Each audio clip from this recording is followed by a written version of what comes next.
Bismillahirrahmanirrahim. Innal hamdalillah nahmaduhu wa nasta'inuhu wa nastaghfiruh wa na'udzu billahi min syururi anfusina wa min sayyiati a'malina. May yahdihillahu fala mudhillalah wa may yudhlil fala hadiyalah. Asyhadu an la ilaha illallah wa asyhadu anna Muhammadan abduhu wa rasuluh. Amma ba'du. Pertama-tama mari kita panjatkan puji serta syukur kehadirat Allah Subhanahu wa taala yang telah memberikan kita berbagai macam kenikmatan, di antaranya nikmat iman, Islam serta kesehatan. Di sini saya akan sedikit membahas mengenai Muslim mentauladani indahnya akhlak Rasulullah. Muslim merupakan orang yang memeluk agama Islam dan orang yang berpegang teguh terhadap ajaran Islam. Salah satu ciri seorang Muslim ialah berakhlak baik, sebagaimana dalam hadis berikut, sebaik-baik kalian adalah orang yang paling baik akhlaknya. Hadis riwayat Bukhari nomor 6035. Kita sebagai seorang muslim tentu harus memiliki akhlak yang baik seperti yang dimiliki oleh Rasulullah SAW. Tetapi mengapa kita harus meneladani akhlak-akhlak mulia Rasulullah? Karena dalam diri para rasul terdapat suri tauladan yang baik, baik akhlak maupun perbuatannya.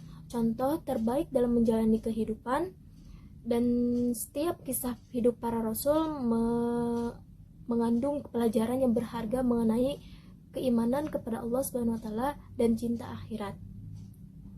Firman Allah Subhanahu wa taala dalam Quran surat Al-Ahzab ayat 21. A'udzu billahi minasyaitonir rajim. Laqad kana lakum fi Rasulillahi uswatun hasanatun liman kana yarjullaha wal yawmal akhir wa dzakarallaha katsira. Yang artinya, sesungguhnya pada diri Rasulullah ada teladan yang baik bagimu, yaitu bagi orang yang mengharap Allah dan hari akhir serta banyak berzikir kepada Allah. Quran surat Al-Ahzab ayat 21. Rasulullah SAW adalah pribadi yang luar biasa. Allah menyebut Rasulullah sebagai manusia yang berbudi pekerti luhur.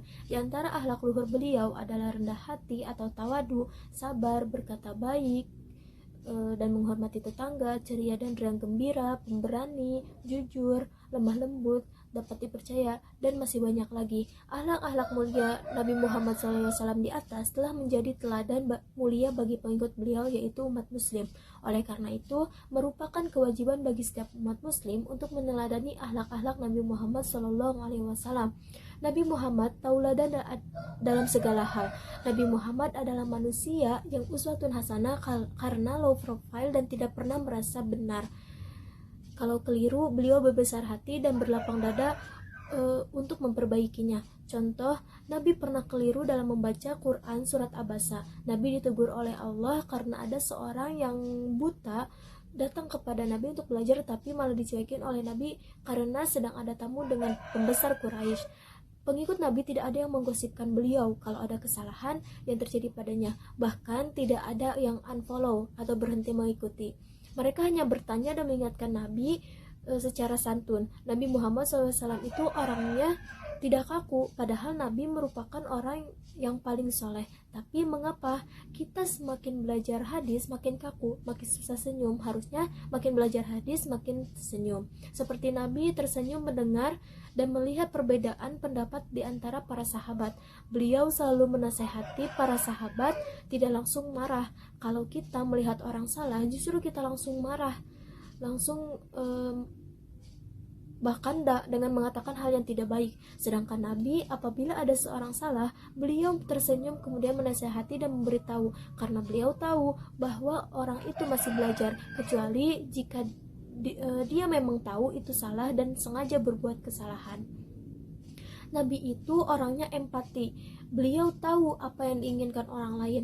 Saking empatinya, kadang-kadang Nabi ini seperti orang yang ra'fah atau tidak enakan terhadap orang lain. Sama seperti Rasulullah, waktu di rumah beliau ada tamu, semua makan, minuman sudah disiapkan, bahkan sampai larut malam tamu itu belum juga pulang. Nabi jadi tidak enak, mau disuruh pulang gak enak, yang akhirnya Allah menurunkan ayat Al-Quran di mana setiap ayat yang disampaikan kepada Nabi harus disampaikan kepada umatnya.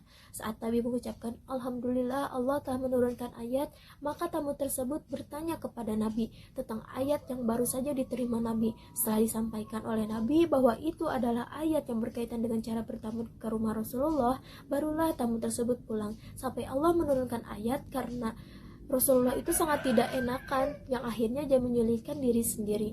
Pernah waktu istri Rasul yaitu Aisyah habis membuat makanan, Rasulullah makan bersama Aisyah. Kemudian istri Nabi yang lain yaitu Saudah datang dan duduk di antara Aisyah dan Rasul. Aisyah menawari Saudah makanan yang sudah dibuatnya, tetapi Saudah tidak mau makannya karena merasa tidak dihargai. Maka Aisyah melempari tepung ke wajah Saudah, dan akhirnya kedua istri Nabi tersebut saling melempari tepung yang membuat wajah keduanya putih dan rumahnya menjadi berantakan. Sedangkan Nabi hanya tersenyum-senyum.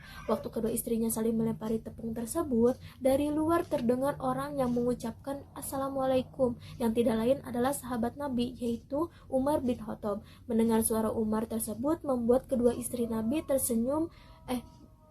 membuat istri Nabi bersembunyi ke dalam kamar, sementara Nabi tersenyum-senyum melihatnya. Menyadari kondisi rumah Nabi yang sedang berantakan, Umar bin Khattab tidak berani bertanya kepada Nabi karena tidak enak. Umar justru bertanya kepada Nabi, kenapa Nabi tersenyum-senyum? Lalu Nabi menjawab, beliau tersenyum karena melihat kedua istrinya takut kepada Umar, sehingga mereka lari dan bersembunyi ke dalam kamar. Mendengar penjelasan Nabi tersebut, Umar menjadi tidak enak hati. Umar memanggil dan bertanya kepada istri Nabi, mengapa kalian takut kepadaku? Karena sesungguhnya yang kalian takuti adalah Rasulullah SAW.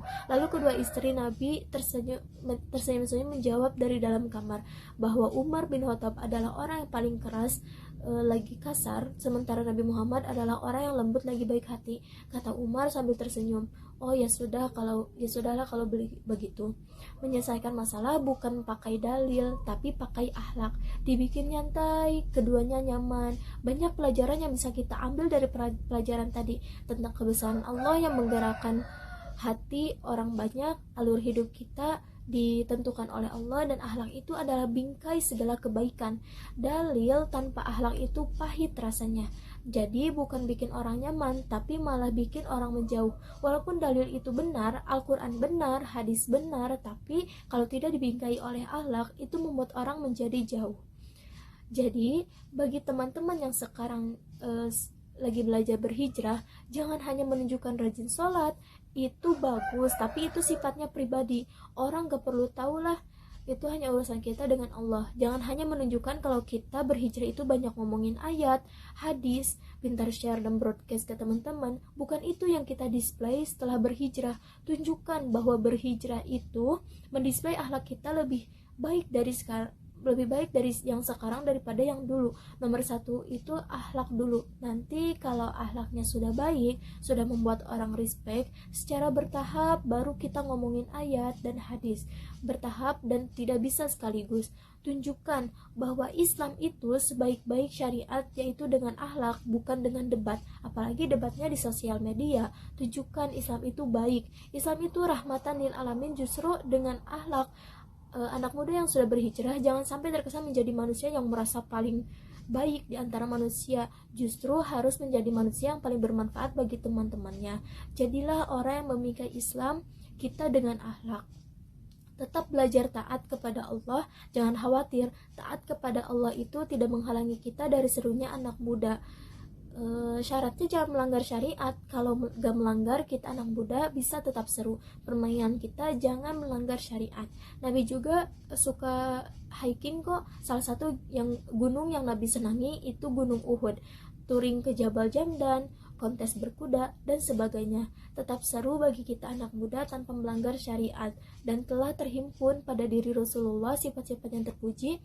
Maka marilah kita mentauladani sifat-sifat Rasulullah yang terpuji dan indahnya akhlak Rasulullah. Mungkin sekian dari saya. Mohon maaf apabila ada banyak kekurangan dan ada kata yang tidak enak didengar.